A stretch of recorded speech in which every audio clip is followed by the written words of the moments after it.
नमस्कार दर्शकों, आप देख रहे हैं पंजाब केसरी और मैं हूं जितेश मिश्रा। अभी जो आपने एक तस्वीर देखी, ये तस्वीर है उस शातिर अपराधी की जो कि अपनी उम्र की आड़ में लगातार पूर्वी दिल्ली के लक्ष्मीनगर के सकरपुर इलाके में तहलका मचाता रहा है। लगातार अपराध की दुनिया में ये एकाएक कदम रखता गया है और इसे अपराध करने में कुछ इस कदर मजा आता है कि ये अपराध करते वक्त लोगों की जान तक ले लेता है। आपको बता दें कि बीते दिनों पूर्वी दिल्ली के सकरपुर इलाके में एक मर्डर से सनसनी मच गई, जहां पे एक मासूम 17 वर्षीय बच्चे की चाकू गोदकर हत्या कर दी जाती है। जहां ये घटना जो है लगभग शाम के 6-7 बजे के आसपास की बताई जा रही है। जिस वक्त वो लड़का अपने घर से निकलता है, बताया ये भी जा रहा था कि किसी का फोन आता है, उसके बाद वो बच्चा अपने घर से निकलता है, जिस दौरान उसको चाकुओं से गोदकर उसकी हत्या कर दी जाती है, उसके घर से महज 2 गली छोड़ के। कहीं ना कहीं ये घटना दिल दहला देने वाली है, इसलिए भी क्योंकि जिसकी हत्या हुई है उसके घर में वो बच्चा अकेला था, वो शख्स अकेला था जो कि काम करता था। क्योंकि बीते कोविड में उसके पिता की देहांत हो गया था, उसके पिता की मृत्यु हो गई थी। घर में 2 बहनें और एक माँ है, जिनका अब रो रो के बुरा हाल है। वहीं परिवार वाले जो हैं, परिवार के जो लोग हैं, उनका भी रो रो के पूरे मामले के बाद हालत काफी गंभीर है। लगातार प्रशासन से एक ही मांग कर रहे हैं कि इसको वापस ना बख्शा जाए, जुबलाइन कोर्ट ना भेजा जाए, इसे वापस बेल ना दी जाए, बल्कि इसे एक ऐसा सख्त सजा दी जाए जिससे इसे याद रहे और इसे वापस किसी ऐसे घटना या किसी ऐसे क्राइम को अंजाम देने का सोचे भी ना।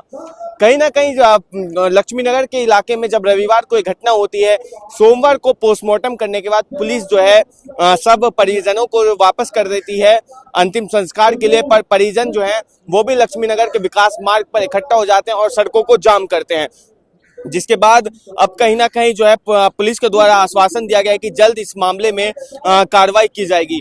फिलहाल सकरपुर थाने के द्वारा जो है इस पूरे मामले पर फिलहाल सकरपुर थाने के द्वारा जो है इस पूरे मामले पर फिलहाल सकरपुर थाने के द्वारा जो है पूरे मामले पर तहकीकात की जा रही है और आश्वासन दिया जा रहा है कि जल्द से जल्द अपराधी को जेल भेजा जाएगा। पर कहीं ना कहीं अभी भी एक सवाल उठता है कि आखिर जो है इस तरह की नाबालिगों के द्वारा हत्या करवाना पूर्वी दिल्ली और उत्तर पूर्वी दिल्ली में एक आम बात हो गई है, जहां पे 17 के बच्चों के द्वारा जो है ऐसी घटनाएं करवाई जाती हैं और उनको जेल तक नहीं होती, वो वापस रिहाई पे आ जाते हैं, बेल पर आ जाते हैं और उसके बाद वापस किसी एक ऐसी घटना को अंजाम दे देते हैं। जहां सीलमपुर, जाफराबाद और मुस्तफाबाद जैसे तमाम इलाके में ये चीजें आम हो चुके हैं, उसी तरह से पूर्वी दिल्ली में भी लगातार इस तरह के क्राइम का ग्राफ बढ़ता जा रहा है। ऐसे में हमारे साथ बात करने के लिए परिवार के लोग भी मौजूद हैं। जो मृतक हैं उनके पिता, उनके जो मृतक हैं उनके रिश्तेदार हमारे साथ मौजूद हैं, उनसे जानते हैं कि क्या कुछ हुआ था।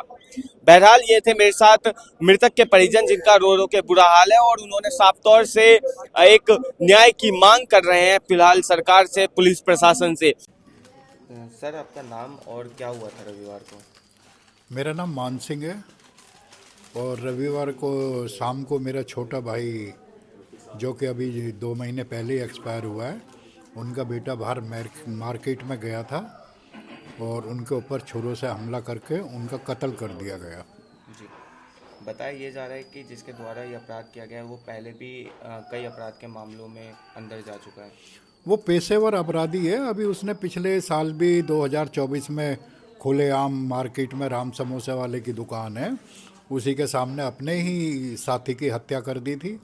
और अभी इसमें भी और बीच में भी उसने 3-4 ऐसी ही कोशिश करी हैं, लेकिन वो सौभाग्यशाली थे कि इसके वार से वो बच गए, अन्यथा इसने कई अटेम्प्ट और भी करे हैं इसके अलावा। क्या देव की पहले किसी से लड़ाई झगड़ा या दुश्मनी? नहीं नहीं, ऐसा कुछ नहीं था। वो अपना सीधा एयर कंडीशन का काम करता था और उसको एक परचून की दुकान भी खोल के दे रखी थी गली नंबर 1 में। अपनी दुकानदारी करता था और अपना एसी का काम करता था। इसके अलावा उसका और किसी गतिविधि में शामिल होने की कभी सूचना नहीं मिली। जी, अब आपकी प्रशासन से क्या मांग है? हमारी प्रशासन से मांग है कि प्रशासन देख रहा है, इसकी पूरी इंक्वायरी करी जाए कि वाकई ही ये समाज के लिए बहुत ही घातक सिद्ध हो रहा है, तो ऐसे आदमी को जो कड़ी से कड़ी सजा दी जाए और इसको बिल्कुल भी बाहर ना आने दिया जाए। जी, जिस तरह से वो एक खबर सामने भी आ रही है कि काफ़ी घातक हमला था, जांघों पे हमला किया गया था।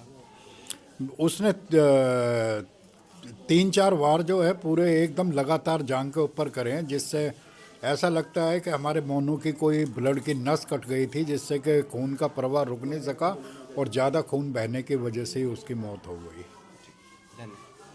बहरहाल अब देखना ये होगा कि पुलिस प्रशासन इस पर क्या कड़ा एक्शन उठा लेती है और कब तक आरोपी को गिरफ्त में लेती है।